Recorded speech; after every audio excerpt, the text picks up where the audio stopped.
rela berkorban untuk mencapai tujuan yang lebih besar, dan patuh kepada pimpinan sepanjang tidak bertentangan dengan hukum dan etika. Adaptif, terus berinovasi dan antusias dalam menggerakkan ataupun menghadapi perubahan.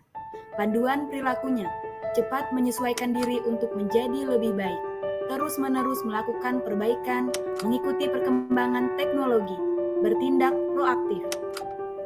Kolaboratif, membangun kerjasama yang sinergis. Panduan perilakunya, memberikan kesempatan kepada berbagai pihak untuk berkontribusi. Terbuka dalam bekerjasama untuk menghasilkan nilai tambah dan menggerakkan pemanfaatan berbagai sumber daya untuk tujuan bersama. Inilah core value akhlak. Semoga bermanfaat.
Baik, saya mulai.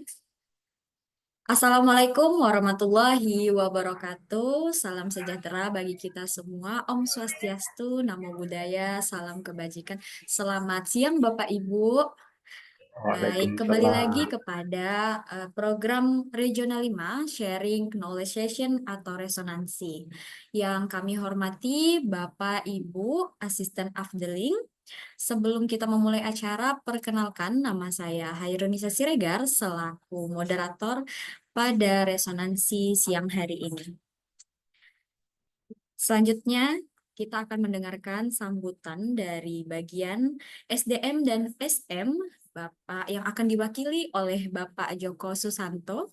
Kepada Bapak Joko Susanto, waktu dan tempat dipersilakan. Baik, terima kasih. Tes suara saya bisa didengarkan? Halo? Bisa ya? Suara saya udah masuk ya?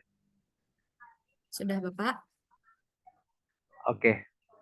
Baik, selamat siang menjelang sore ya Bapak Ibu asisten Afdeling. Bertemu kembali di acara Regional 5 Sharing Knowledge Sesi. Assalamualaikum warahmatullahi wabarakatuh. Baik, semoga Bapak Ibu semua yang hadir di Zoom ini selalu dikaruniai kesehatan ya, kesempatan waktu sehingga bisa sejenak, rehat sejenak istilahnya yang kami itu join di Zoom kita. Dan pada materi kali ini eh, masih seri sebelumnya ya, jadi akan dipaparkan ya oleh para peserta yang telah melakukan studi banding ya. Istilahnya pulang bawa oleh-oleh ilmu kepada kita semua terkait pelatihan atau studi banding yang sudah dilakukan di Sumatera Utara ya, Regional 2 tepatnya. Kalau nggak salah di akhir Oktober ya, tanggal 28 Oktober waktu itu, selama seminggu. Jadi kesempatan yang bagus Bapak Ibu semua untuk saling berbagi pengetahuan ya untuk bagaimana implementasi apa yang sudah dipelajari di sana, tentunya untuk perbaikan di Regional 5 ya, PTPN 4 Regional 5 yang kita cintai. Baik, mungkin saya sapa dulu telah hadir di sini ya, Pak Pak atau Bang ya, Pak Rizky Diwantara. Ini kalau nggak salah dari Tabara ya yang akan sharing nih. Selamat siang Pak Rizky. Selamat siang Pak Joko. Baik, moga-moga sinyal bagus ya Pak Rizky ya. Di nyari sinyalnya ke arah Cakruk Pak di TU di atas. Baik, baik. Yang penting masih bisa komunikasi ya secara lisan. Baik, Pak Iya Pak. Rizky ya, ini dia Pak Rizky Diwantara. Walaupun lewat Zoom ya kita bisa silaturahmi dengan teman-teman asisten sesama asisten Afling nih Pak Rizky. Siap Pak, siap. Ya, baik. Kemudian ada rekan kita juga Pak Adam Yoga Tama ya dari Ngabang kalau salah nih, Pak Adam. Selamat siang Pak Adam.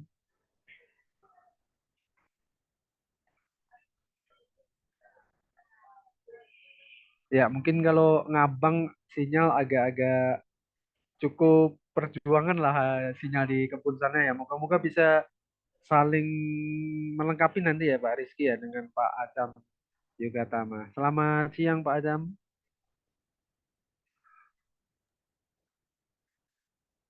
Ya, ini mungkin belum nyambung ya. Pak Adam Yoga Tama. Jadi nanti berdua akan sebenarnya tidak dalam arti mengguru ya Bapak Ibu, tapi memang belajar dalam tanda petik ya untuk mencari yang terbaik secara bersama terkait tema standarisasi pengelolaan tanaman belum menghasilkan. Jadi kalau cerita terkait pemeliharaan tentu sudah pasti Bapak Ibu harus menguasai standar operating procedure dulu ya, SOP-nya seperti apa di tempat kita agar supaya apa yang dilakukan di lapangan sudah sesuai dengan SE atau petunjuk-petunjuk yang sudah ditetapkan oleh manajemen. Nah, biasanya di lapangan itu kadang akan ditemukan adanya solusi-solusi setiap permasalahan ya. Mungkin kurasa sama ya, tapi kita sama-sama dengarkan nanti apakah di regional 2 di sana dengan di tempat kita bagaimana terutama problem solvingnya ya, pemecahan permasalahannya ya, terkait hal yang sejenis gitu. Jadi sama-sama kita merefresh kembali ya, artinya Bapak Ibu apa namanya ya menemukan hal baru lagi barangkali atau kalau sesuatu yang memang sudah tahu sebelumnya ya artinya mengingatkan kembali di forum yang baik ini. Regional 5 Sharing Knowledge Sesi. Baik, mungkin itu aja salam dari Pak Kabak SDM karena kesibukan tadi agar pesan disampaikan agar supaya acara ini ya bisa hidup gitu ya, bisa ada saling diskusi, sharing gitu terhadap kira-kira di sekaligus sebagai penyegaran lah ya Bapak Ibu semuanya walaupun lewat Zoom, eh, apa namanya pembelajaran ini bisa terus berjalan langsung, berjalan terus menerus gitu ya. Jadi belajar sampai hayat dikandung badan. Itulah kira-kira. Semoga bisa menambah ilmu, pengetahuan dan wawasan kita semua di kesempatan sore, siang menjelang sore.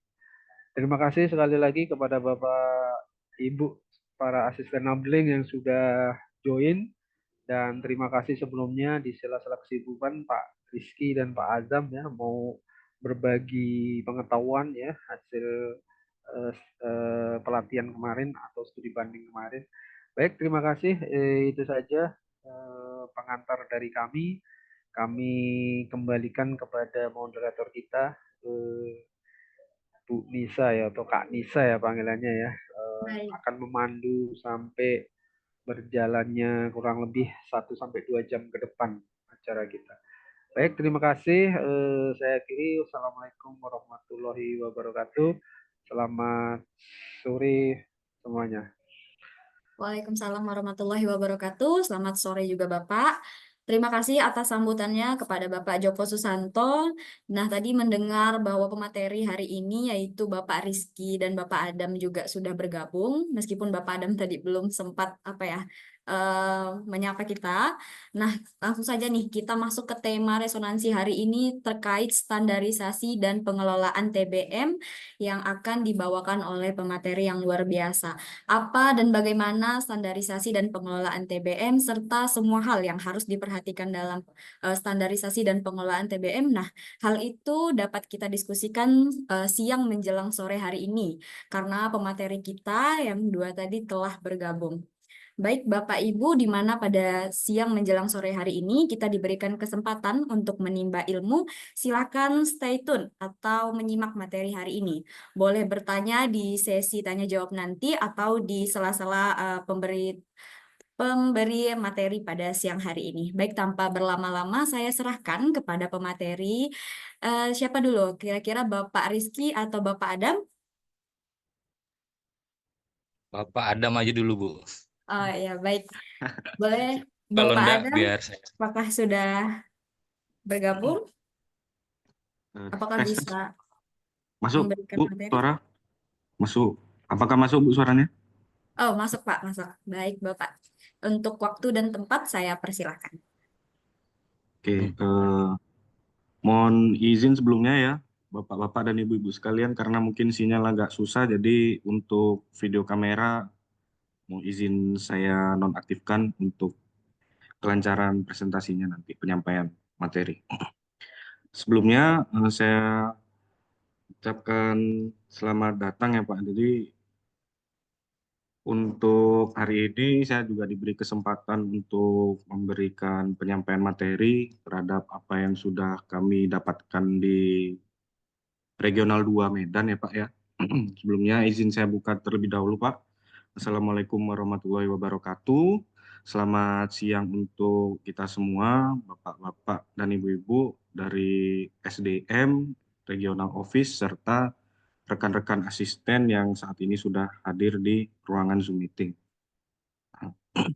Banyak saya sampaikan terima kasih Pak karena saya dan rekan-rekan yang kemarin berangkat sudah diberikan kesempatan untuk berbagi ilmu di Regional 2 di Medan dan di beberapa kebun terutamanya untuk mempelajari terkait perencanaan TU, pembibitan, TBM hingga hal-hal yang lain yang sekiranya belum pernah saya terutama dapatkan ketika saya bekerja di Regional 5, Pak.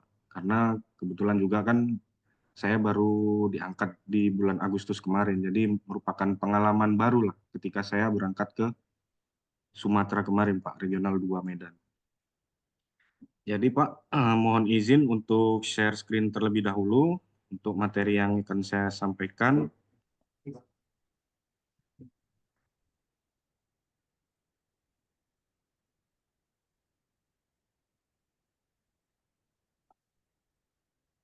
Oke, mohon izin, apakah untuk materi sudah tertampil di layar? Sudah, Bapak? Oke. Oke.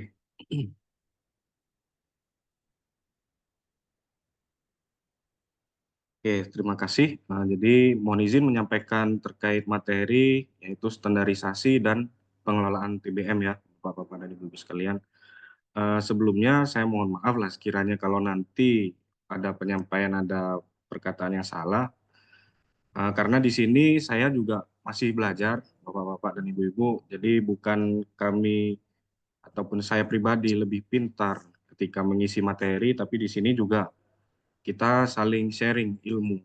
Jadi ketika memang apa yang saya dapatkan di sana ada lebihnya bisa diterima, tapi kalau memang ada kurang atau perlu perubahan ataupun ada perlu hal-hal yang perlu dirubah, ya mungkin kita bisa diskusikan di waktu presentasi ini juga ya, Bapak-Bapak dan Ibu sekalian. Lanjut untuk yang pertama terkait outline yang akan saya sampaikan ini terkait nomor 1 sampai 5 mungkin akan dilanjutkan oleh Pak Rizky untuk nomor 6 sampai dengan nomor 8, Pak. Jadi Siap, Adam, siap. untuk yang pertama, Pak, bagaimana kita bisa memberikan standar yang baik terhadap pemeliharaan TBM, di mana ketika kami diberikan sharing oleh Bapak Rudi di sana, merupakan manajer dari Kebun Dolo Ilir, yang pertama kali perlu kita laksanakan itu adalah terkait perencanaan, Pak. Jadi, bagaimana kita bisa memberikan perencanaan yang baik untuk TBM 3 tahun ke depan, di mana ketika kontrak TU itu sudah terbit, mereka sudah merencanakan seberapa banyak tenaga yang dibutuhkan untuk TBM 1, TBM 2, TBM 3, berapa banyak bahan yang sekiranya akan dibutuhkan untuk TBM 1, 2, dan 3. Nah, hal ini bisa didapatkan di mana? Sebenarnya kalau untuk kebun sendiri, kita sudah memiliki acuan dari RKAP, Pak. Norma RKAP yang tahun 2025 pun sudah ada. Nah, dari situ kita bisa menghitung berapa kebutuhan tenaga, bahkan setiap bulan pun bisa kita perhitungkan. Jadi sebenarnya kalau untuk merencanakan secara 1 tahun, per semester, triwulan, per bulan, itu sudah bisa kita rencanakan, Pak. Jadi tidak ada gap antara regional 2 maupun regional 5 di hal ini, Pak. Saya rasa mungkin ada beberapa perbedaan antara norma yang dari regional 2 dengan regional 5, karena antara kondisi ataupun area yang ada di kedua regional ini ada perbedaan. Jadi kalaupun untuk perbedaan norma itu sebenarnya tidak jauh, Pak. Jadi gap di antara kebun regional 2 dan regional 5 nggak terlalu jauh lah menurut saya, seperti itu, Pak. Nah, untuk permasalahan yang ada di regional 2 dan regional 5 terkait perencanaan sebenarnya rata-rata sama, Pak. Jadi untuk tenaga kerja biasanya itu sama-sama susah untuk dicari. Nah, perbedaannya yang signifikan di sana adalah kalau tenaga pemeliharaan di sana rata-rata lebih ke full vendor, Pak, P3. Sedangkan kita di sini melaksanakan dengan sistem premi seperti itu. Jadi, kalaupun memang ke depannya untuk pelaksanaan pemeliharaan di regional 5 itu menggunakan sistem premi seperti yang sempat di-share oleh Pak Kabak kemarin malam ya. Jadi pemeliharaan TBM 1, TBM 2, TBM 3 hingga TM menggunakan sistem sistem vendor, Pak, maksud saya, sistem vendor P3, saya rasa itu malah lebih dekat lagi dengan regional 2. Jadi gap kita juga akan semakin sedikit di antara perencanaan ini. Sekarang yang masalah perencanaan kita nggak ada kendala, Pak. Jadi mungkin terkait eksekusinya yang perlu kita laksanakan seperti apa. Nah, dari perhitungan ini kita berlanjutlah ke poin kedua. Nah, lanjut Pak ke poin kedua, infrastruktur, di mana infrastruktur ini harus kita rencanakan ketika sebenarnya sudah melaksanakan TU, Pak, di awal. Jadi rekan-rekan minggu lalu juga sudah menyampaikan bahwa untuk TU itu memiliki perencanaan yang harus lengkap dan dapat dilaksanakan dengan baik seperti itu, Pak. Jadi infrastruktur ini sangat penting karena tanpa adanya infrastruktur, terutama jalan dan parit, maka pekerjaan pemeliharaan yang ada di blok TBM itu sangat terganggu, Pak. Sedangkan secara norma yang sebenarnya kita dapat itu adalah norma standar yang untuk setiap blok itu memiliki infrastruktur jalan yang baik serta kondisi parit ataupun infrastruktur lain yang juga baik. Secara kenyataan di lapangan untuk regional 5, terutama di Kebun Ngabang ini, Pak, untuk infrastrukturnya ada beberapa kondisi titik yang memang untuk pemeliharaan itu susah karena tidak ada jalan yang layak untuk dilewati kendaraan maupun kendaraan motor yang sekiranya itu hanya roda 2 untuk 1 atau 2 orang. Itu pun bahkan bisa amblas, Pak. Jadi sebenarnya untuk infrastruktur ini, untuk jalan, itu merupakan hal yang penting, di mana untuk pembentukannya harus menggunakan alat berat, road grader, dan vibrator roller, Pak. Dan itu harus dipastikan jalan dengan spesifikasi yang sebenarnya sudah kita dapat ketahui semua. Untuk pembentukan jalan itu harus ada tempurung ya, tempurung terbalik dengan posisi parit kanan kiri yang sudah dibentuk, baru kita lakukan compact seperti itu, Pak. Nah, setelahnya mungkin untuk TBM ini perlu dilakukan pembatuan. Cuman hanya saja pembatuan ini tidak dilakukan secara dalam satu tahap. Jadi dalam 1 tahun 100% dilakukan pembatuan, tapi dalam waktu yang bertahap 3 tahun itu, Pak. Seperti contoh di TBM 1 kita melakukan pembatuan atau pengerasan jalan sebanyak 30%.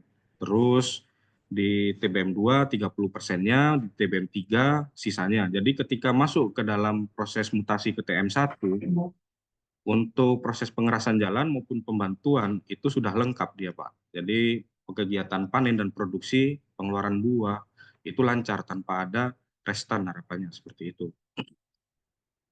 Nah, lebih lanjut, Pak, untuk parit itu juga sangat penting, terutama yang di area berbukit dan rawa ya. Jadi kalau memang pun tidak dibentuk, sebenarnya untuk asisten itu kalau bisa memberikan surat, Pak. Jadi karena area rawa ini sangat mengganggu, terutama untuk pemupukan maupun pemeliharaan, serta area tergenang yang lain. Asisten bisa diharapkan membuat surat, Pak. Jadi sehingga area tersebut bisa dibuatkan parit dan lebih cepat dilaksanakan di TBM daripada dikerjakan di area TM seperti itu, Pak. Terus kita lanjut ya, Pak, untuk poin ketiga.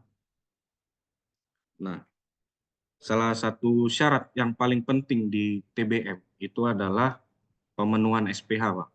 Dan Ibu-ibu sekalian, jadi untuk saat ini saya juga memegang TU ya, Pak ya, baru mulai tanggal 9, di mana untuk SPH yang saat ini berjalan itu 143 pokok per hektar dengan ukuran 9,09 kali 76 Bapak. Wah. Nah, ini biasanya per tahun memiliki syarat yang berbeda, Pak. Cuman untuk pemenuhan SPH kita harus berjalan dengan baik dan wajib dilakukan ketika dia masih dalam proses penyelesaian TU kalau bisa, Pak. Jadi ketika dia bermutasi ke TBM 1, TBM 2, ataupun TBM 3, itu sudah tidak ada yang namanya proses penyisipan lagi di lapangan. Namun secara kenyataan mungkin secara perjalanannya dari beberapa pokok yang ada di blok bisa saja mengalami kematian ataupun terkena serangan hama penyakit. Nah, di norma yang ada kita bawa di tahun 2025 itu memiliki syarat tertentu untuk penyisipan. Jadi untuk TBM 1 seingat saya itu 7, TBM 2 itu 3, dan TBM 3 itu full stem seperti itu, Pak. Nah, untuk penyisipan ini bertujuan untuk menggantikan pokok yang tidak produktif atau mati, pertumbuhan homogen, serta menambah potensi peningkatan produktivitas yang sekiranya nanti sudah masuk ke panen promosi atau panen perdana di umur 31 hingga 36.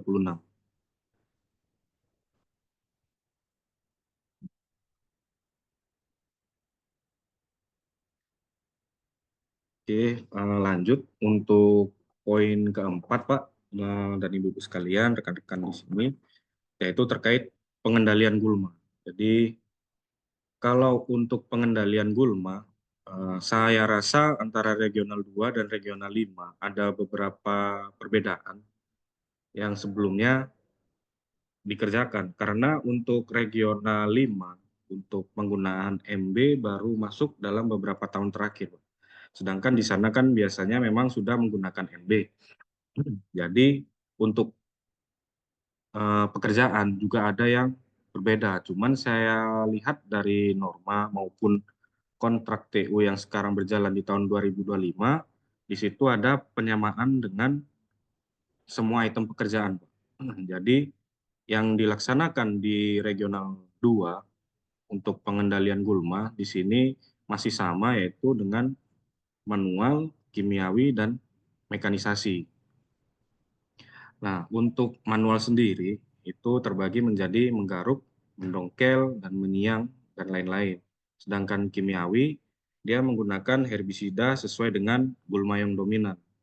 Nah, jadi kalau di sana juga mereka punya sertifikat RSPU, Pak. Untuk bahan kimia di sana yang digunakan bukan yang bersifat kontak. Jadi semua yang digunakan adalah bersifat sistemik. Cuman biasanya untuk pengendalian gulma di regional 2 banyak yang melakukan manuver, Pak. Jadi kalau di sini di regional 5 mungkin selain dari crash program ya, di luar crash program yang kita menggunakan triklopir, kita hanya disediakan metilmetsulfuron serta glifosat. Nah, bedanya di sana ketika kita membutuhkan bahan kimia yang lain, kita bisa berkomunikasi dengan pihak vendor atau P3-nya untuk menyediakan bahan kimia yang dibutuhkan sesuai dengan gulma yang ada di lapangan, seperti itu, Pak. Jadi bukan hanya glifosat saja yang disediakan, tapi menyesuaikan dengan kebutuhan, seperti itu. Nah, untuk mekanisasi sendiri, di lapangan saya tidak menjumpai secara langsung, tapi untuk mekanisasi sendiri, itu mereka, bapak-bapaknya menyebutkan bahwa ada yang menggunakan traktor, Pak. Traktor ataupun yonder untuk pengendalian gulma kacangan yang merambat cepat di bagian pasar pikul. Nah, mungkin kalau untuk di regional 5 masih belum ya, Pak, ya, untuk di sini. Terutama mungkin di kebun ngabang, untuk gulma masih belum ada untuk pelaksanaan dengan mekanisasi. Cuman untuk percobaan yang saat ini berlangsung juga di Afdeling 4 yang saya pegang itu ada menggunakan mower, Pak. Land mower yang mana itu untuk membabat rumput lunak saja. Jadi bukan untuk yang kayuan tebal. Karena pisaunya pun pisau modifikasi dari Quick jenis M1000. Nah, terus tujuan dari pengendalian gulma ini sebenarnya nggak hanya 4, Pak, tapi banyak. Cuman di sini saya sebutkan poinnya saja, itu untuk mencegah persaingan penyerapan hara, terus untuk mencegah keracunan tanaman akibat beberapa senyawa alelopati, terus nomor 3, mencegah gulma menjadi inang alternatif hama, dan 4, mempermudah kontrol pelaksanaan kegiatan pemeliharaan. Jadi kalau dilihat di regional 2 kemarin, Pak, mungkin karena lokasinya itu hampir 100% semuanya tertutup dengan kacangan, untuk pengendalian gulma ini lebih minimum dilaksanakan. Cuman memang kalau untuk di sana yang namanya lalang sama dengan kebun-kebun lain, kita pun juga menganutnya sama. Sebenarnya lalang ini sangat diharamkan di perkebunan. Jadi nampak satu lalang itu saja sebenarnya sudah mendapat peringatan kalau mereka itu. Oke, saya lanjutkan mungkin untuk jadi Pak dan Ibu-ibu sekalian dan rekan-rekan, untuk tabel ini merupakan salah satu perencanaan yang dibuat oleh Kebun Dolo Ilir untuk proses kemis, konsolidasi, kastrasi, dan penggaruk piringan. Nah, untuk bulan Januari hingga Mei, di situ Pak, ada proses pekerjaan TU. Sebenarnya secara lapangan di sana, proses pekerjaan TU ini sudah dilaksanakan di bulan November ataupun Oktober, sehingga penyelesaiannya itu bisa maju di bulan Maret ataupun April. Nah, ketika sudah maju, maka pemeliharaan dari rekan-rekan di sana itu pun akan disesuaikan dengan umur dari tanamannya. Namun, kalau untuk di sana, mereka masih mempunyai spare waktu untuk masuk ke dalam fase TB0.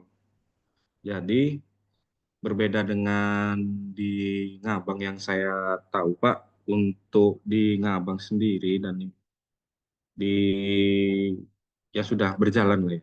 Untuk proses pekerjaan TU dan pemeliharaan, rata-rata di Regional 2 itu lebih cepat dibandingkan dengan kontrak.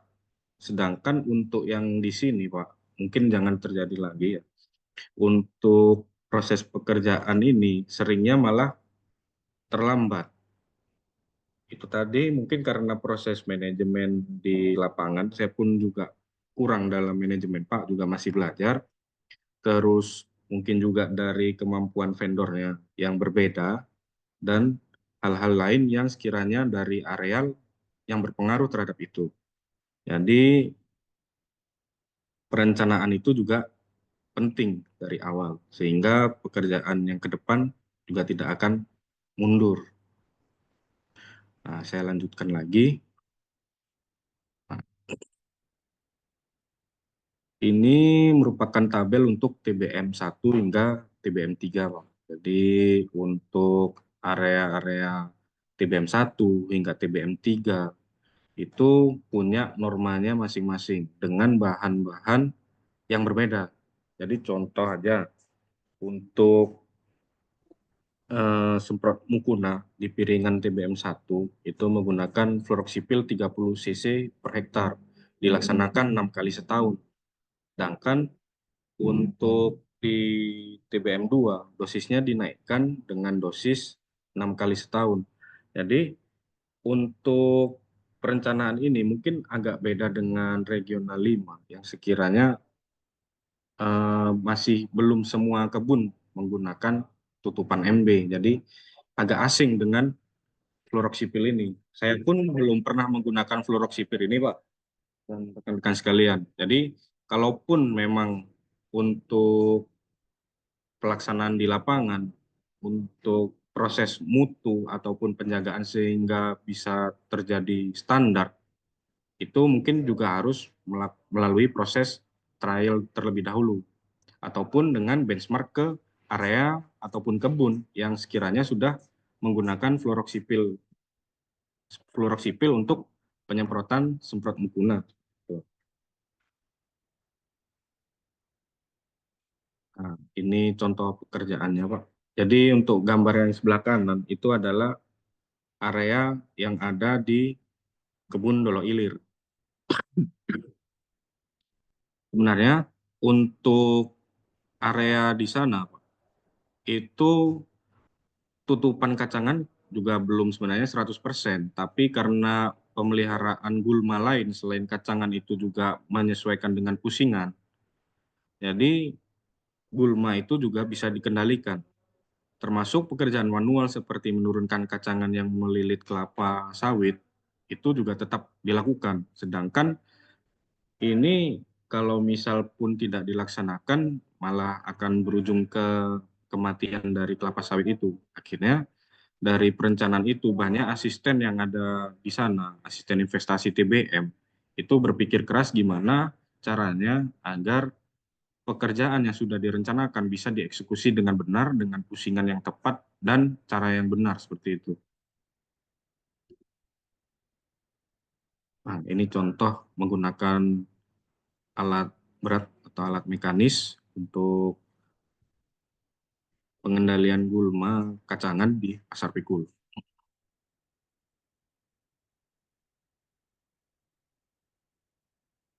Mungkin yang terakhir dari saya terkait kastrasi. Jadi kastrasi ini dimanfaatkan ya Pak, bertujuan untuk merubah fase generatif yang seharusnya belum masuk ke fase generatif, difokuskan ke fase vegetatif. Jadi pokok-pokok yang masih kecil dengan pertumbuhan batang yang masih belum besar itu yang sudah berbuah, buahnya harus dibuang.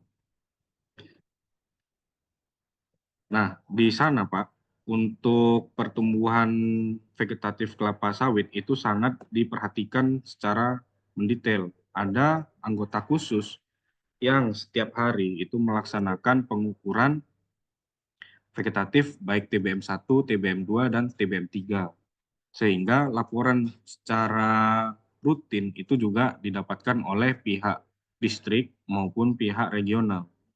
Nah, untuk memanuver pekerjaan yang berat, bagaimana menggunakan alat yang sekiranya banyak, meteran jahit ataupun meteran besi, mereka membeli sebuah alat yang langsung didatangkan dari regional 1.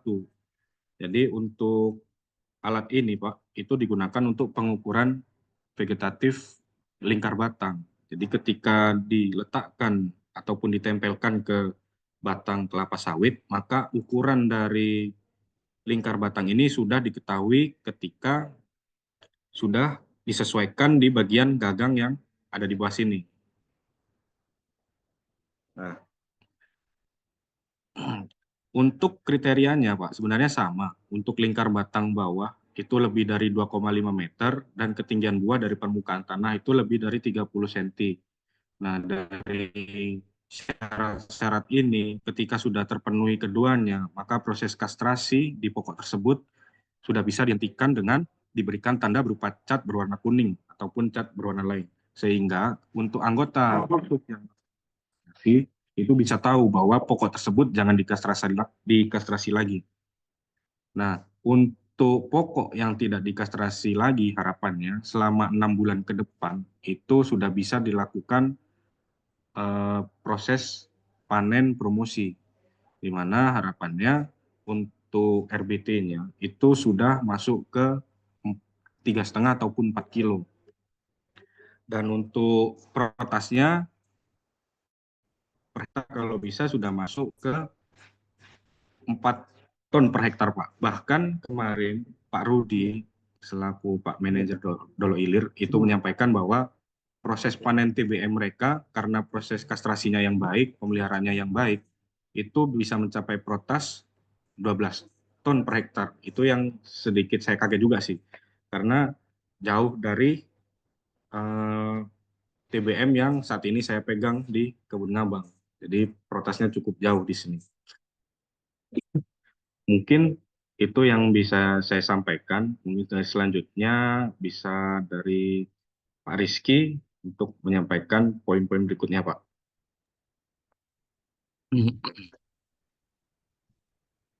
Assalamualaikum warahmatullahi wabarakatuh.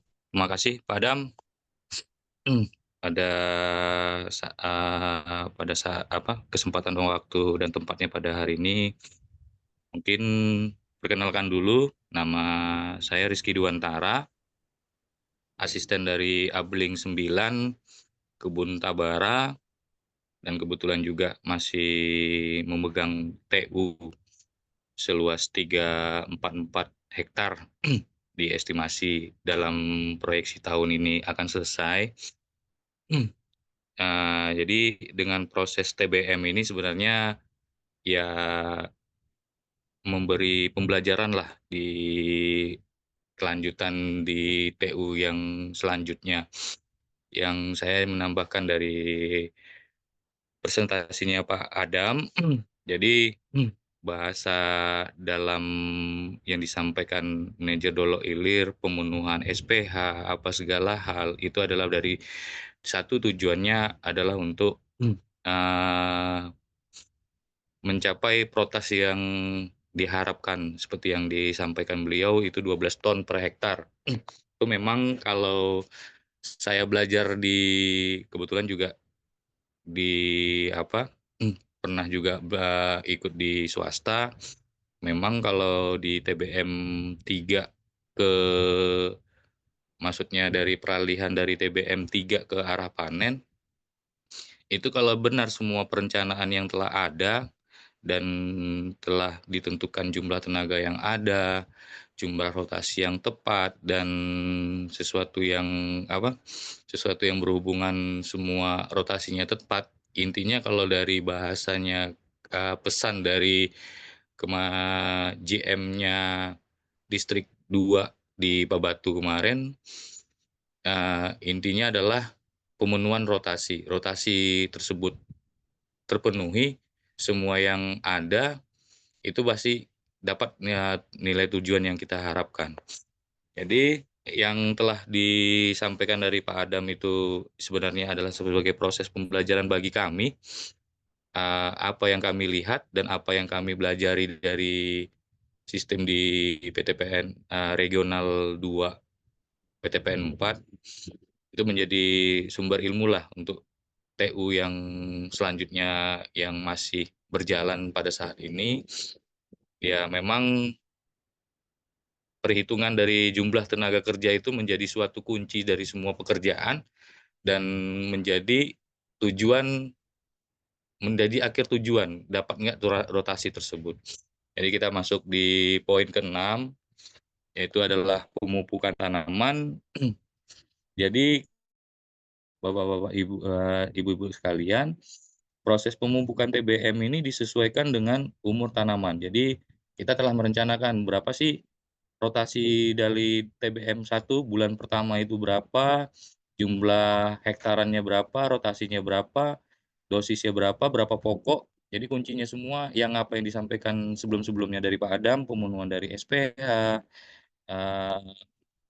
membuka piringan dengan chemis di mukuna, itu adalah tujuannya untuk bagaimana tanaman tersebut dapat menyerap apa yang menjadi makanannya sesuai dengan tepat dosis, tepat jenis, tepat waktu, dan tepat cara dan tepat sasaran. Itu sangat nyambung sebenarnya dari apa yang disampaikan dari Pak Adam.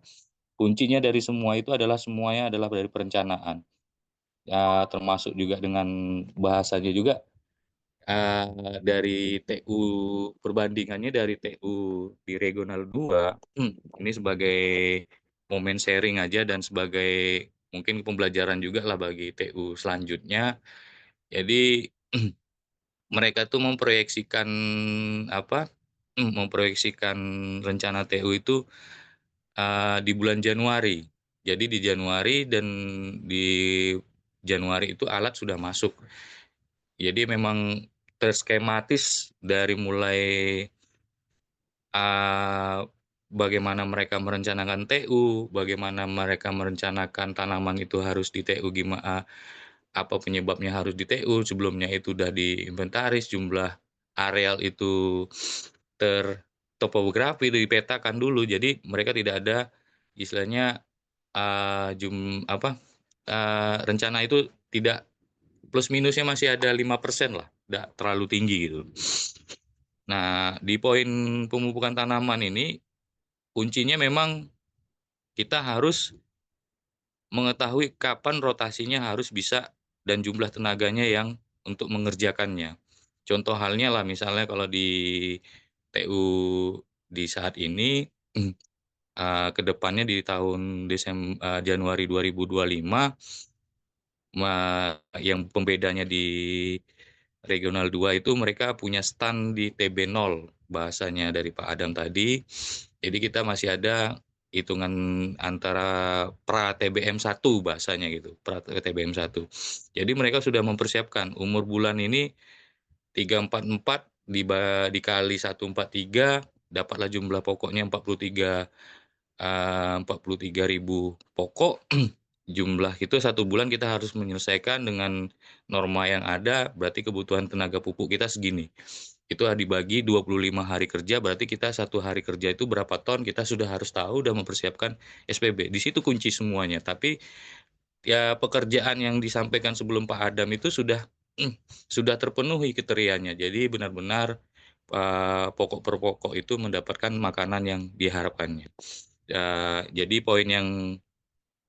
5 poin yang didapatkan di PTPN Regional 2, PTPN 4 di Regional 2 itu tepat dosis, tepat jenis, dan tepat waktu, dan tepat cara, dan tepat sasaran. Mereka dapat semuanya item-item yang di pemupukan tanaman. Next, Bu.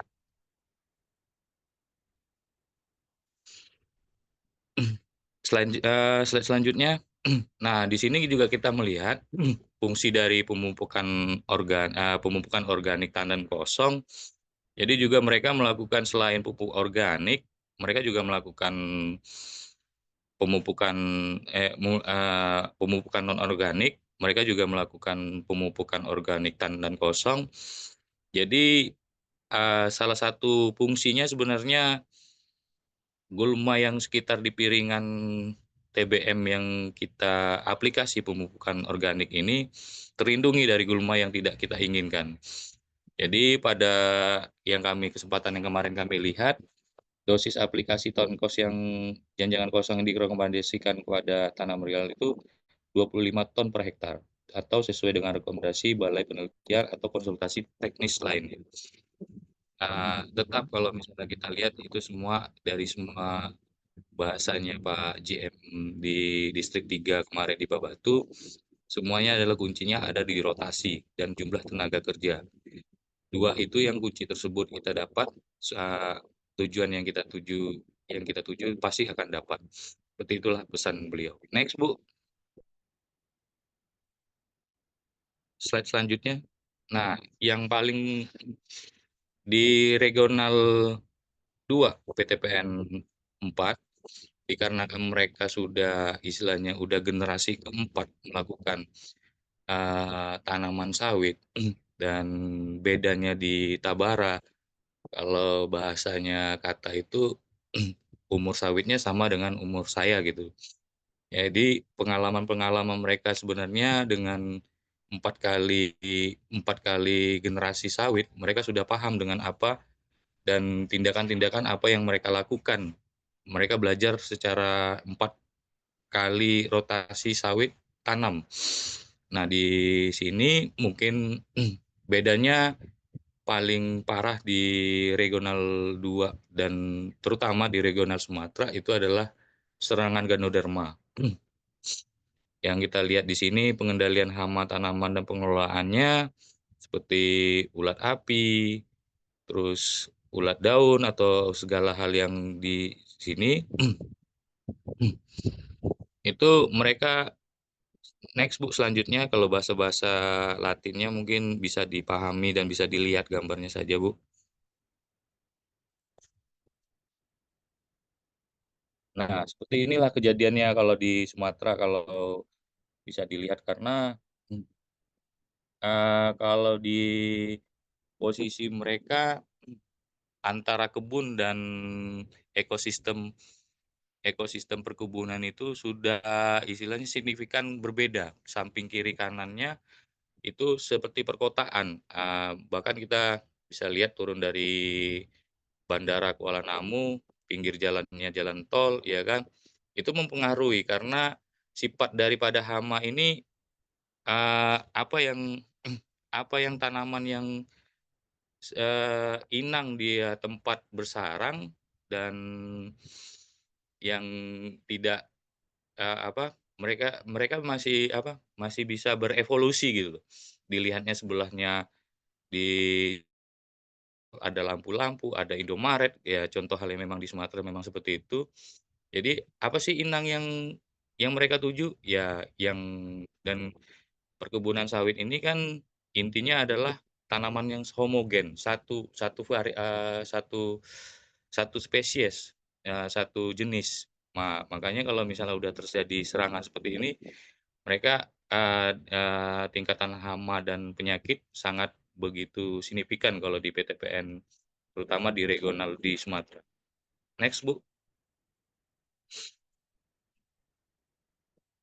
Nah, seperti yang kita lihat, ini adalah sebenarnya kalau bahasanya hama penyakit, mungkin kalau bahasa ilmu hama penyakitnya itu early warning system.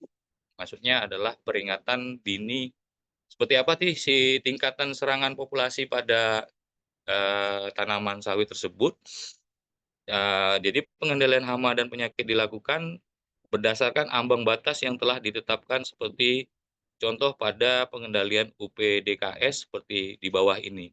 Jadi bedanya di regional 2 sama regional 5, petugas hama itu ada khusus. Jadi mereka sudah menentukan blok per blok menjadi sampel dalam ada gejala serangan hama atau penyakit, mereka sudah merencanakan early warning system itu. Contoh halnya jenis UPDKS, Setora asigna, Setora niten,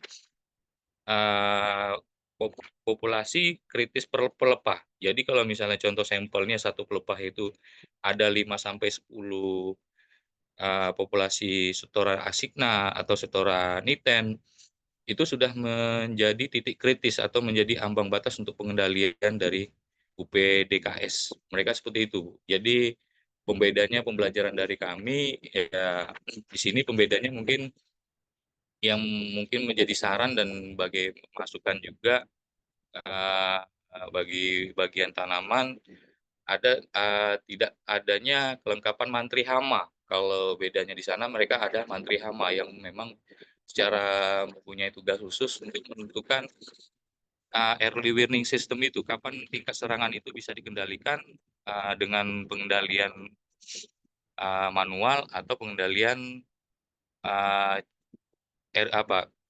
pestisida seperti itu. Next selanjutnya Bu.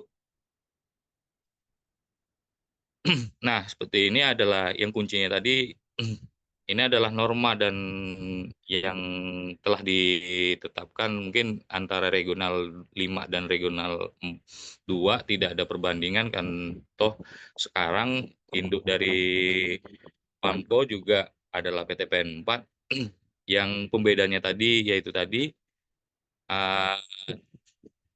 kita tidak mempunyai sebagai saran dari untuk bagian terkait terutama untuk satu tingkatan kebun dulu lah, kita tidak mempunyai seorang mantri hama yang untuk bertugas khusus di blok tersebut berapa tingkat serangannya, bagaimana kita melakukan pengendalian manual atau pengendalian secara pestisida. Kalau secara norma kita bisa lihat sendiri semprot orik test, kutip orik test, dan semprot apogonia. Jadi pembedanya yang menjadi titik kritis itu di sistem early warning system-nya, peringatan dini untuk pengendalian hama. Kita bisa melihat kapan kita menggunakan pestisida, balik lagi Bu, kapan kita menggunakan pestisida, kapan kita mengendalikan secara manual. Seperti yang kita lihat, dan ini hanya sebagai norma dan sebagai acuan SOP yang berlaku di PTPN 4 Regional 2. Next. Nah, setelah dari semua yang kita jalani dan kita rencanakan dan kita tujuannya apa sih dari semua itu hal yang setelah disampaikan Pak Adam sebelum-sebelumnya, itu adalah persiapan panen perdana di areal TBM. Melibatkan beberapa langkah pemeliharaan tanaman, memastikan tanaman dengan kondisi optimal. Itu bahasanya mereka pokok per pokok mendapatkan pelayanan yang sama dengan kawan-kawannya yang di sekitarnya. 2, tunas pasir, melakukan penuasan yang tanaman yang sudah mencapai umur yang tetap.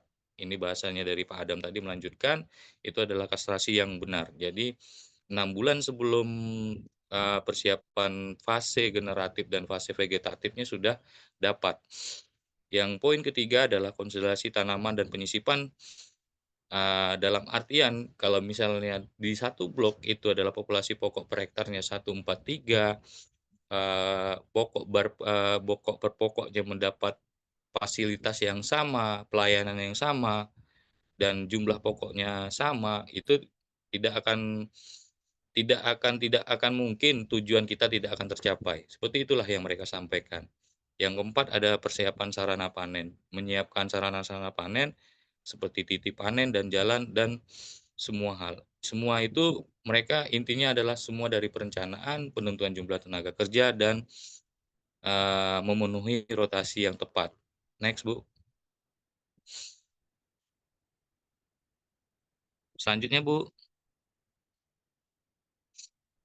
Nah, kita bisa lihat yang di sini mungkin kami hanya sebagai perbandingan produksi TBM 3 di Kebun Dolok Ilir sebagai pembeda Di pembedanya kalau di regional 5 saya nggak usah jauh-jauh, sebagai contohnya aja yang umur tanaman ATTP saya cuman tahun 86, 87 itu kurang lebih dengan ton per hektarnya mereka 5 ton 5,54 ton. Jadi di sini kita bisa melihat perbandingannya sangat jauh. Itu dari TBM 3. Next selanjutnya, Bu.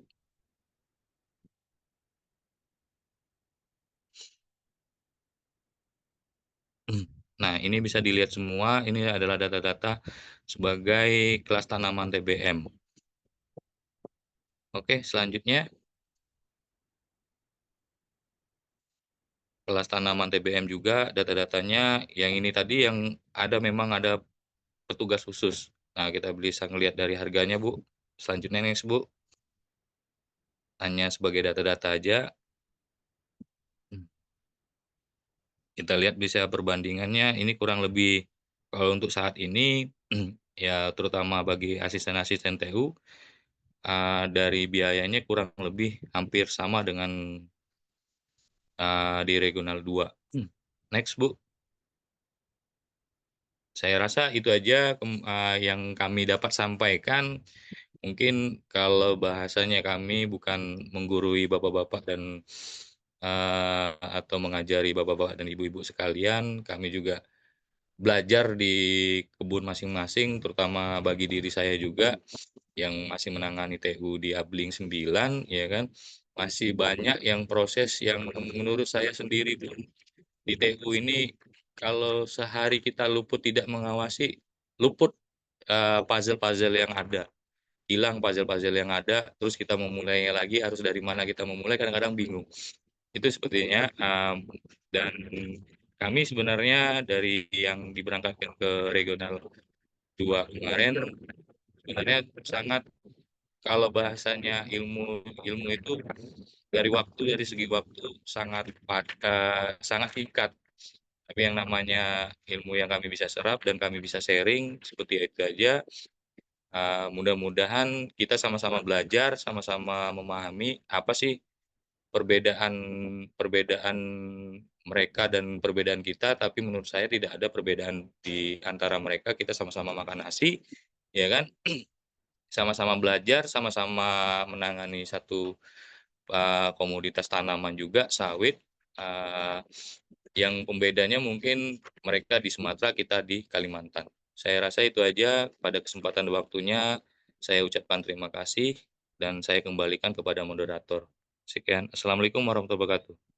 Waalaikumsalam warahmatullahi wabarakatuh. Terima kasih atas pemateri kita pada siang menjelang sore hari ini. Bapak Adam tadi dari Kebun Ngabang dan juga Bapak Rizky Diwantara dari Kebun Tabara. Terima kasih sekali lagi ya Pak. Nah, masuk ke dalam sesi tanya jawab Bapak Ibu seluruh asisten Abdeling yang punya pertanyaan nih terkait materi kita pada hari ini boleh untuk raise hand atau bertanya di kolom komentar. Silakan Bapak Ibu yang ingin bertanya.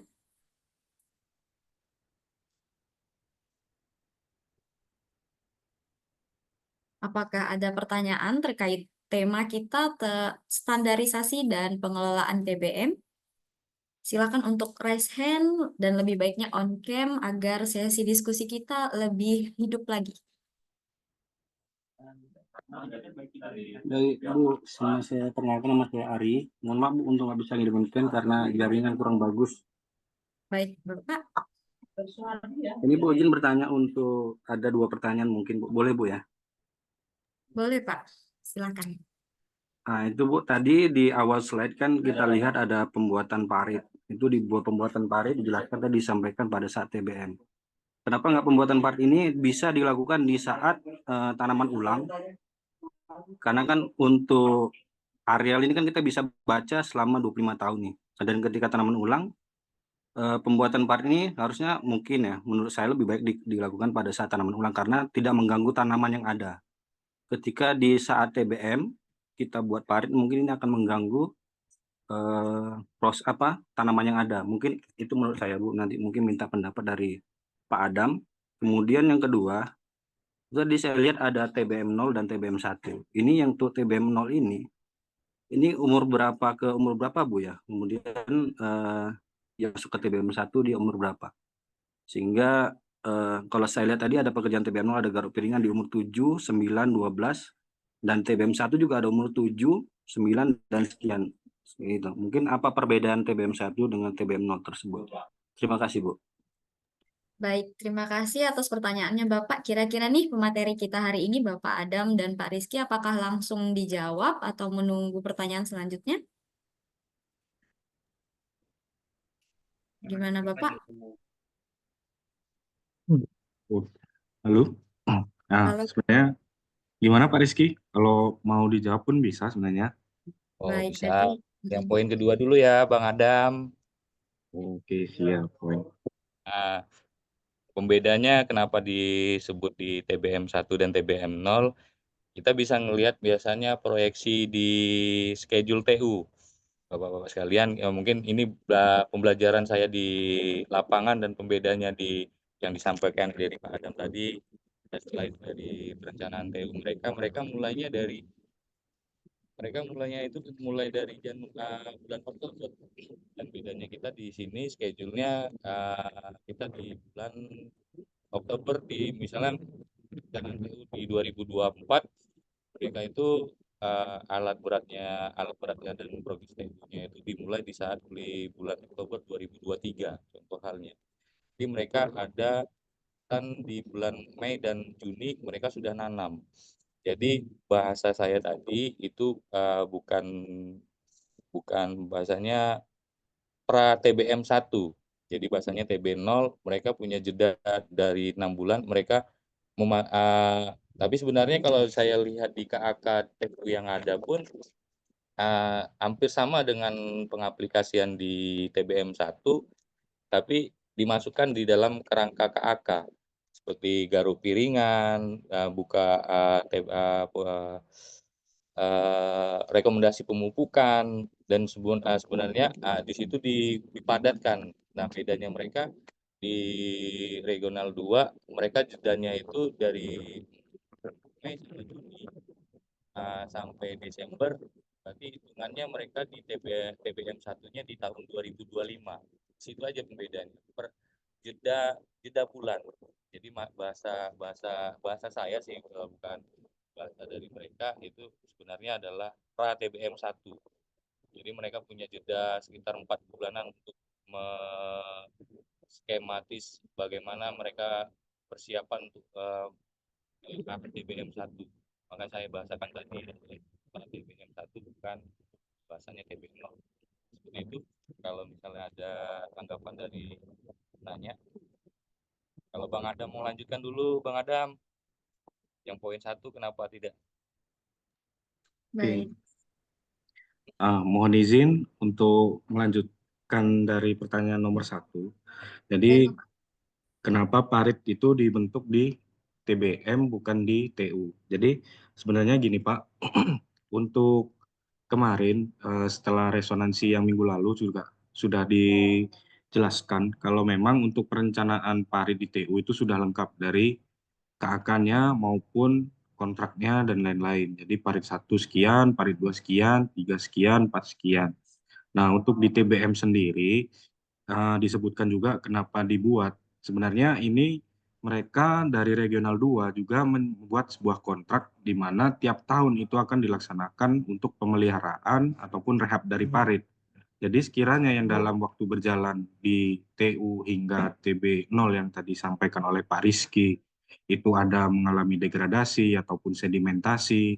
Nah, di kontrak di TBM 1, TBM 2, dan TBM 3 itu juga masih akan dibuat kalaupun dibutuhkan. Jadi istilahnya di sini mereka juga mengecek secara berkala dari parit yang mereka buat, infrastruktur terutamanya, apakah masih ada kekurangan ketika dilaksanakan di TU sebelumnya. Nah, di sini salah satu contohnya juga parit dan jalan, seperti itu Pak. Jadi bukan di TBM mulai dibentuk, tapi di TU-nya sudah dibentuk, tapi ketika mulai berjalan di TBM, itu ada proses rehab dan pembentukan yang sesuai kebutuhan, seperti itu Pak. Mungkin itu Untuk yang pertanyaan pertama, mungkin dari penanya ataupun anggota Zoom yang ada di sini ada yang memberikan sanggahan ataupun tanggapan seperti itu, Pak.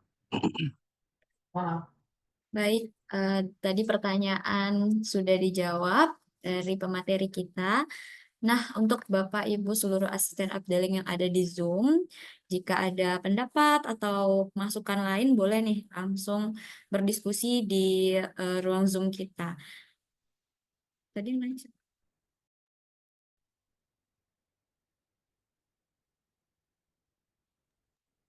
Baik, Ibu, terima kasih untuk jawabannya. Berarti yang saya tangkap ini adalah yang dijelaskan pekerjaan yang sedang dilakukan di Regional 2 bukan standar pekerjaannya, tapi pekerjaan yang ada di sana, berarti seperti itu Bu ya, kalau dari penjelasannya tadi. Oke, itu Bu, mungkin dari saya. Terima kasih ya, untuk masukannya dan jawabannya ya. Mungkin nanti kedepannya akan dijelaskan untuk terkait runtutan yang benar seperti apa untuk yang akan kita kerjakan. Jadi kita nggak mutar balik istilah seperti itu, Bu. Mungkin itu Bu dari saya. Terima kasih. Assalamualaikum warahmatullahi wabarakatuh. salam baik, terima kasih. Nah, kira-kira pertanyaan tadi telah terjawab. Kita masuk lagi nih. Kira-kira ada pertanyaan terkait materi hari ini. Boleh raise hand, Bapak Ibu? Atau langsung bertanya di kolom komentar.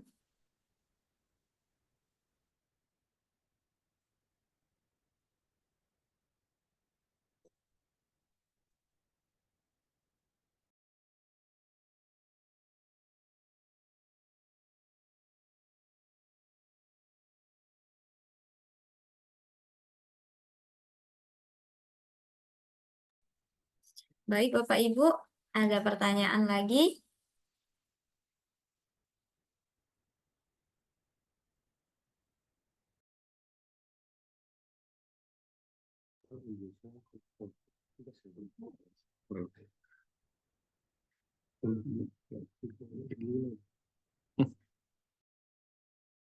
Oke, izin dari saya. Jadi gini, jadi mungkin dari rekan-rekan juga mungkin nanti akan ada kesempatan juga untuk datang ke sana. Jadi kemarin juga diinfokan ke kami bahwa sebenarnya kemarin untuk anggota yang ke Medan itu kurang lebih 39 orang kalau tidak salah. Nah, sedangkan untuk yang pertama mungkin baru 10 yang berangkat. Nah, mungkin ke depannya akan ada beberapa training-training lagi dengan topik yang sama terkait perencanaan ataupun pengelolaan yang mana juga akan berangkat ke regional 2 maupun regional yang lain seperti itu. Jadi secara standar ya untuk acuan kita sebenarnya lebih mengarah ke SOP dan IK. Ketika SOP dan IK itu sudah dikerjakan dengan baik, yang sudah disebutkan oleh Pak Rizky juga, untuk rotasinya, pemenuhan pusingannya itu, tenaganya, dan semuanya terkerjakan dengan baik, otomatis di permintaan ketika itu udah masuk ke TM1, itu sudah sesuai dengan protasnya yang diminta. Jadi ketika masuk ke TBM 1, 2, dan 3 sudah tergolong dalam TBM prima yang sudah kita ketahui bersama, seperti itu. Sedangkan mungkin kalau saya sendiri untuk sharing ya, selama saya di Kebun Ngabang untuk protas TBM untuk proses sekarang itu jauh dari yang sudah disampaikan oleh Pak Rudi. Tapi bukan berarti untuk ke depan kita tidak bisa melakukan hal yang sama seperti itu. Harapannya dari bapak-bapak yang di sana, ketika kita sudah bergabung dengan PAMKO, untuk standarisasi semua kebun dari proses TU-nya, proses pemeliharaan TBM, terus proses produksinya hingga hal-hal yang lain itu bisa sama dari semua region seperti itunya. Jadi untuk dikatakan bahwa apa yang kami sampaikan ini adalah apa yang dikerjakan di regional 2, sebenarnya untuk regional yang lain, kalau dari apa yang kami tangkap, khususnya saya, seperti yang sudah disampaikan juga, sebenarnya untuk masing-masing region itu memiliki norma ataupun sistem kerja yang sedikit berbeda. Tapi untuk acuan IK dan acuan SOP, karena kita sudah bergabung dengan PAMKO, akhirnya semua itu disatukan, disamakan. Sehingga apa yang ada di dalam IK serta SOP itu merupakan standar yang sebenarnya harus kita laksanakan untuk pelaksanaan pekerjaan baik di TU, TBM, dan TM. Gitu. Jadi itu yang kami dapat selama sharing sesi di Regional 2, seperti itu. Mungkin itu. Baik, terima kasih Bapak Adam. Seperti itu ternyata. Baik Bapak Ibu, seluruh asisten updeling telah disampaikan juga tadi. Sepertinya pertanyaannya hari ini hanya satu. Kira-kira ada lagi nggak nih? Ada Bu, Baik. satu Bu. Oh ya, baik silakan Pak. Izin bertanya ya. Assalamualaikum warahmatullahi wabarakatuh. Gini Pak Rizky dan Pak Adam. Kalau kita melihat ya di sana, di regional lain, terutama regional yang sudah mapan lah ya, kita melihatnya. Di sana lebih banyak mekanisasi ya. Nah, sistemnya itu di sana gimana, Pak Rizky dan Pak Adam, yang diketahui apakah vendor yang mengerjakan, terutama di pemeliharaan TBM, vendor mengerjakan atau alat sendiri? Kalau toh vendor, itu memang tertuangkah di dalam PPAB atau dalam inilah SPK mereka? Kalau ada yang pernah melihat PPAB-nya mereka secara mekanisasi, bisalah di-share untuk kita, atau kita bisa meniru dengan sistem mekanisasi di regional kita. Itu saja Mbak Nisa yang saya tanyakan. Terima kasih. Baik, terima kasih atas pertanyaannya Bapak Joko. Saya kembalikan lagi ke pemateri kita untuk menjawab pertanyaan yang telah ditanyakan tadi. Karena Bang Adam pengen jawab. Kan awak Bang sama Bang Joko nih. Oke, Pak. Pak Rizky. Sehat Bang. Ya mungkin di sedikit penjelasan dari yang kami lihat. Jadi bagian ini mungkin juga bagi pembelajaran bagi kita juga lah ya. Di antar bagian itu distrik, bagian termasuk updeling, menentukan suatu perencanaan tuh mereka skematisnya ada gitu, antar lini unit pun dari updeling dulu mengajukan ya kan Bang, terus dia ke distrik verifikasi di kayak drone, jadi sistem mereka lengkap gitu. Ini bisa dengan mekanis. Sorry Pak Rizky, agak kecil suaranya. Biasa di apa ini, di cakruk TU. Di lapangan nggak banyak angin? Banyak angin. Asal jangan angin dulu aja.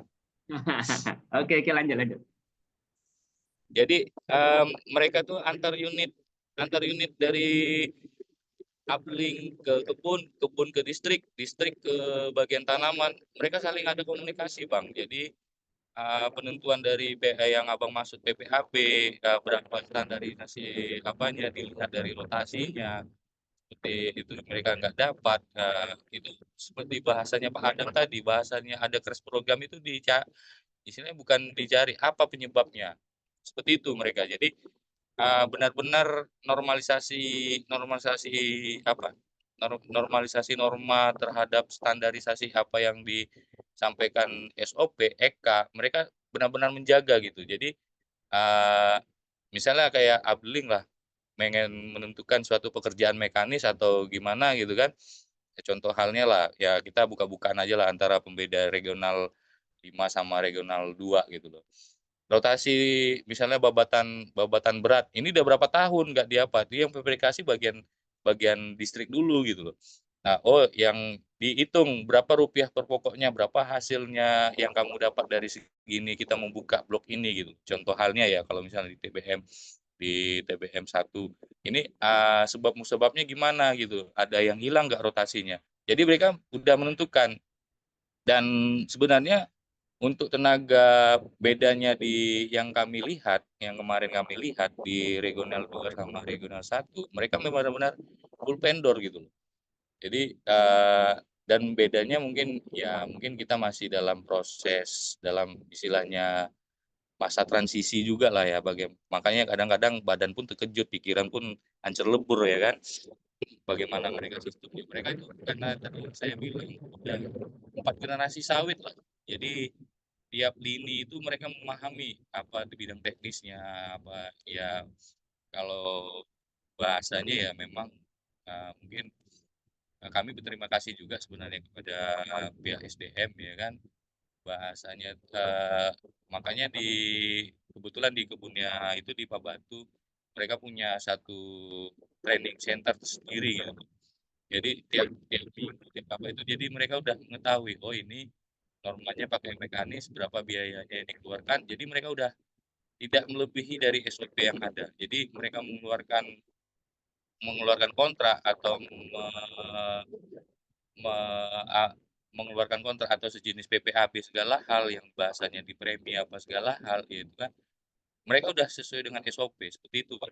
Yang kami lihat kalau misalnya tapi ya apanya kalau ada sih saya dapat kemarin kebetulan di kebun tonduhan ya mekanis itu berapa tapi tidak sampai ke TBM 1 untuk yang TU aja gitu.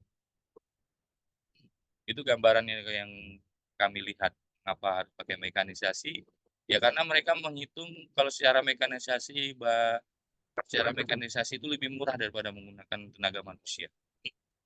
Ada tambahan dari Bang Adam? Yo, Pak Rizky, jadi izin menambahkan saja. Jadi rata-rata untuk pekerjaan itu sebenarnya sudah dibuat PPAB-nya ketika perencanaan awal pelaksanaan TU, Pak. Jadi dari TB0 ya, TB0, TBM 1, 2, 3, itu mereka sudah membuat PPAB perencanaan untuk penggunaan mekanisasi. Nah, untuk bagian-bagian perawatan semuanya yang kami tangkap di sana adalah tetap menggunakan vendor. Cuman untuk dari kebun sendiri, pihak kebun itu mengusahakan juga untuk mencari tenaga di sekitar area kebunnya masing-masing.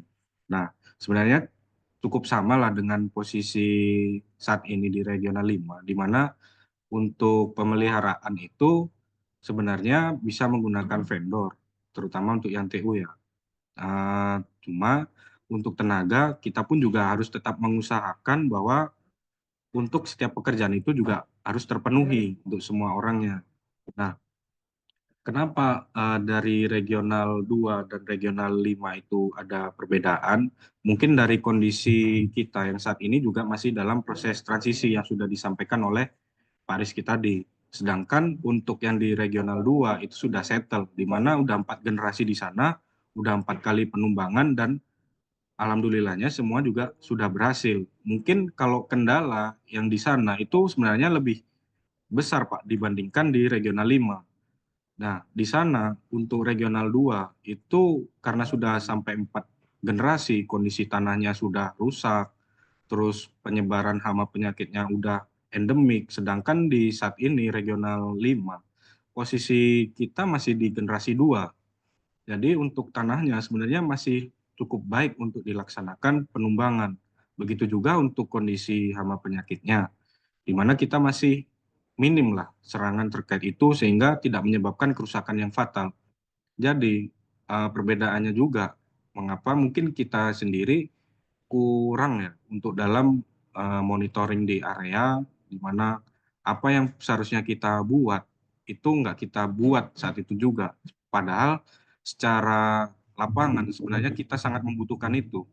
Nah, dari apa pengalaman-pengalaman di Regional 2, mungkin mereka akhirnya lah membuat visi ke depan 4 tahun, 5 tahun, bagaimana caranya kebun itu bisa standar ya, dari tadi pembuatan KAK, TU, pembuatan PPAB dan segala macam itu sudah direncanakan dari awal. Sedangkan kalau saat ini yang posisi regional 5, terutama saya sendirilah, mungkin untuk perencanaan baru di akhir-akhir ini Pak, ketika udah masuk TBM 4 yang dibilang TBM degenerasi, baru dibuatkan PPAB untuk perbaikan jalan, baru dibuatkan PPAB untuk pembuatan parit, dan segala macam. Yang akhirnya ada gap untuk ketika proses TM1 itu tadi.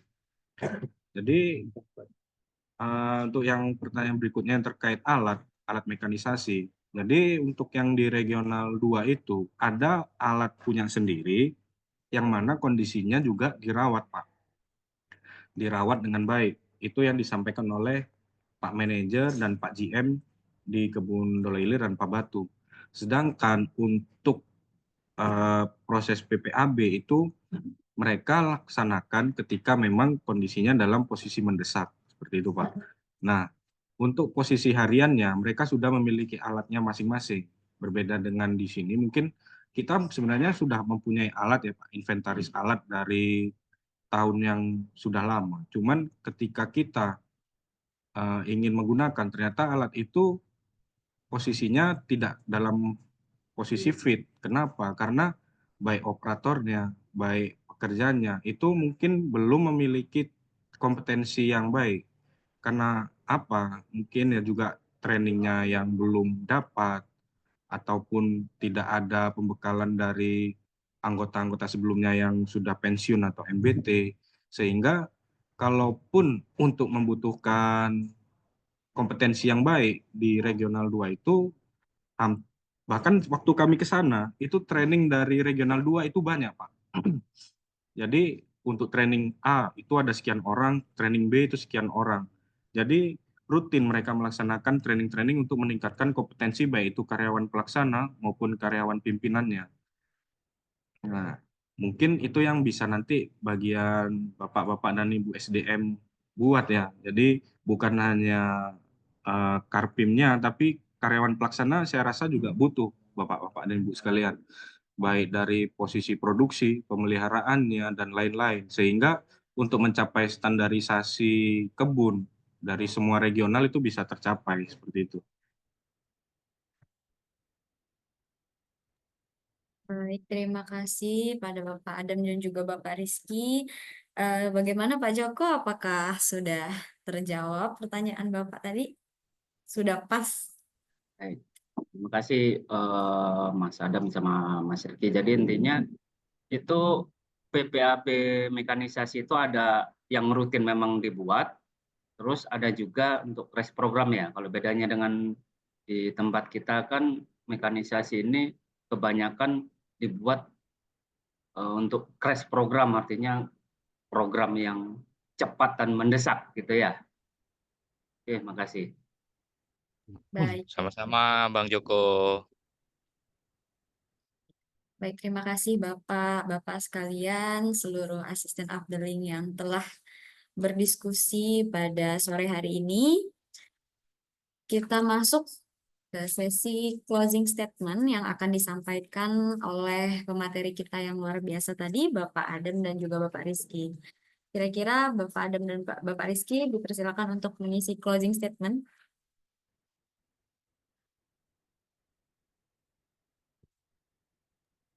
Bang Adam lah duluan. Segan awak, Bang. Pak Rizky gimana Pak Rizky? Pak Rizky jalan.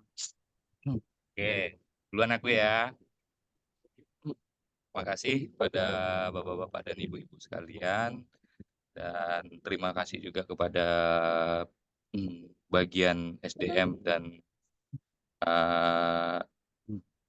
bagian SDM yang telah memberangkatkan kami di sana. Jadi sebenarnya kalau yang saya sampaikan tadi, kita sama-sama belajar dan sama-sama hitungannya pembeda mereka bukan, mereka sering menghadapinya sudah 4 kali generasi, jadi pembelajaran itu mereka rutin.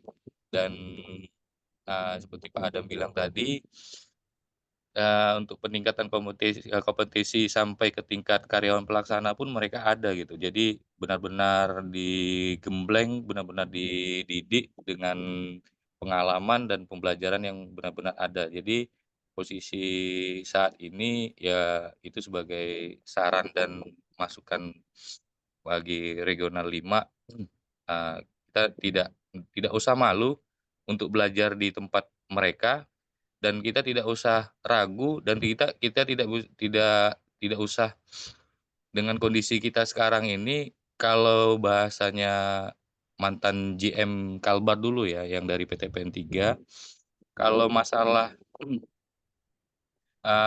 kekuatan, bahasanya kalau misalnya bahasa untuk bertahan hidup, lebih bertahan hidup kita di Regional 5 daripada yang mereka yang sudah established. Karena kita, terutama saya sendiri sudah merasakan namanya 2 bulan dibayar separuh. Kalau mereka tidak pernah merasakan itu, tapi mereka selalu menjaga apa yang mereka harapkan di akhir tahun. Seperti itu, Bu. Jadi mudah-mudahan pembelajaran ini dapat kami berbagi kepada Bapak-bapak Ibu sekalian, dan terutama bagi diri saya sendiri, karena proses pembelajaran itu tidak terbatas dari usia. Dan untuk memuaskan, saya rasa bagi diri saya tidak bisa memuaskan Bapak-bapak Ibu sekalian semuanya. Makasih, Bu. Assalamualaikum warahmatullahi wabarakatuh. Waalaikumsalam warahmatullahi wabarakatuh. Bapak Adam, apakah ada closing statement juga?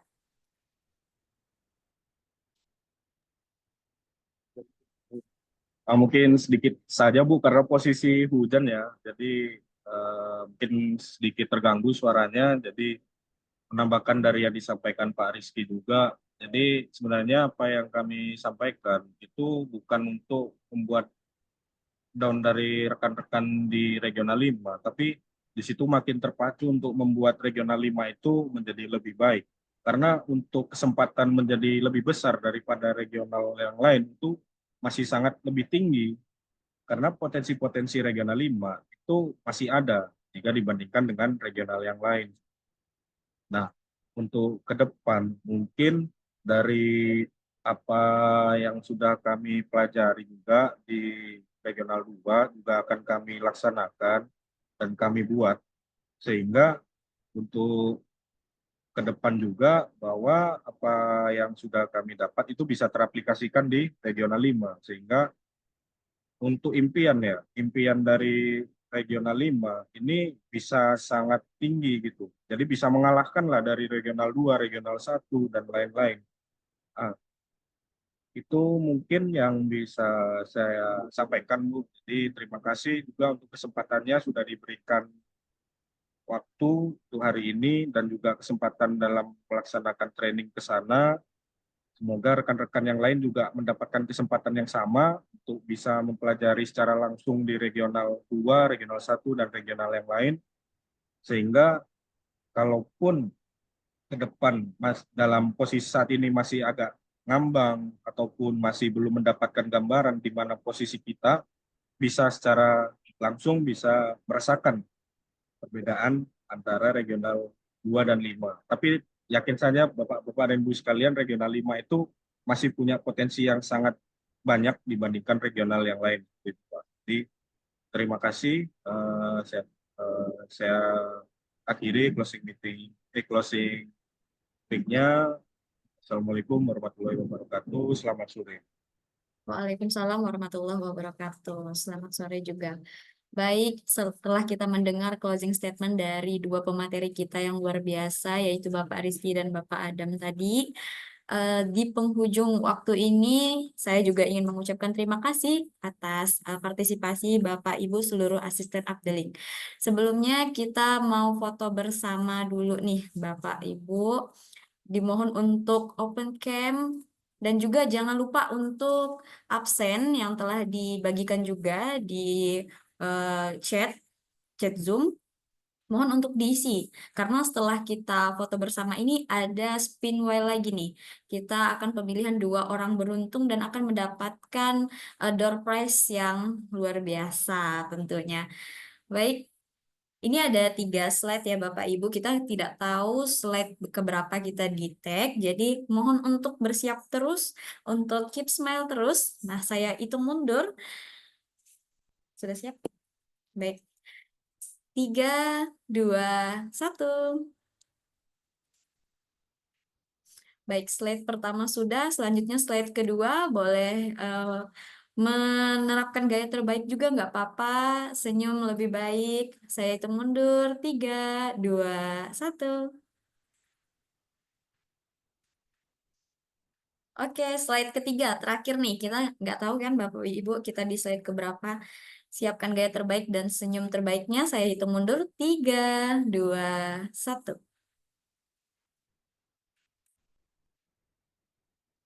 Baik, terima kasih.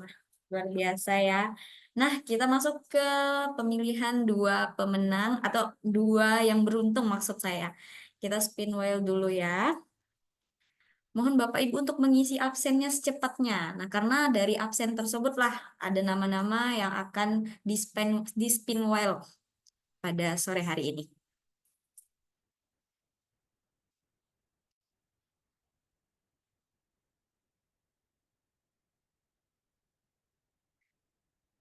Baik, kita tunggu dulu belum ya?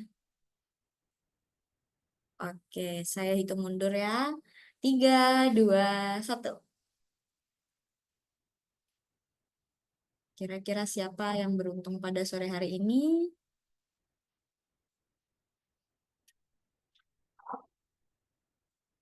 Baik, selamat kepada Bapak Indramed Manihuruk. Selamat atas terpilihnya. Selanjutnya, Harus dicek oh ya dulu Bapak. nih Oh on iya, cam enggak nih.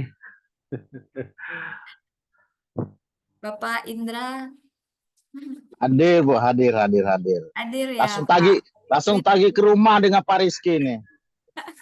Oh, memang rezekinya Pak Indra. Lanjut Bang, lanjut. Rupanya Tadi monitor aja. dari awal ya, sama dengan saya Pak Indra. Dari jauh lah. Pakai orang dalam itu Pak Indramed tuh, kan Pak Rizky. Bisa jadi Bang Bagas, bisa jadi. Curiga aku. Pak Rizky lewat mana nanti pulangnya? Lewat Simpang Paro aja aku, nggak usah Simpang Pahit aku jalan. Oke, lanjut. Oke, berarti nanti dikirim ya Pak Indra. Lanjut. Oke, makasih. Baik, selamat kepada Bapak. Kita lanjut nih spin wheel lagi. Siapakah orang yang beruntung kali ini? Boleh dihitung 3, 2, 1.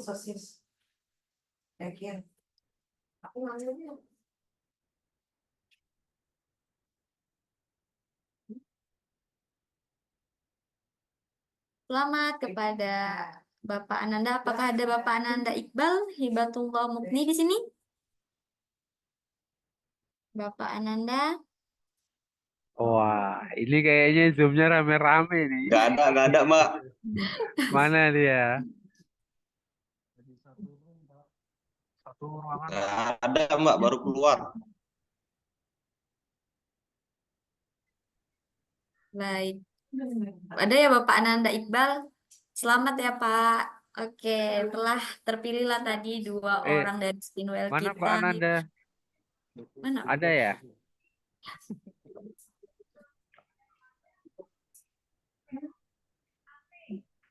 Boleh say Ada hi ya, Pak. hadir ya. Pak Ananda. Kalau Ada ya enggak mau Pak? diulang ini. Diulang aja, Mbak. Nggak ada orangnya kayaknya. Diulang. Ini menurut forum diulang nih. Kayaknya nggak hadir. Belum rezekinya. Mohon Ada maaf. yang keberatan nampaknya nih. Mohon maaf. Baik, kita spin wheel lagi ya. Kira-kira siapa yang beruntung? Yaitu 3, 2, 1.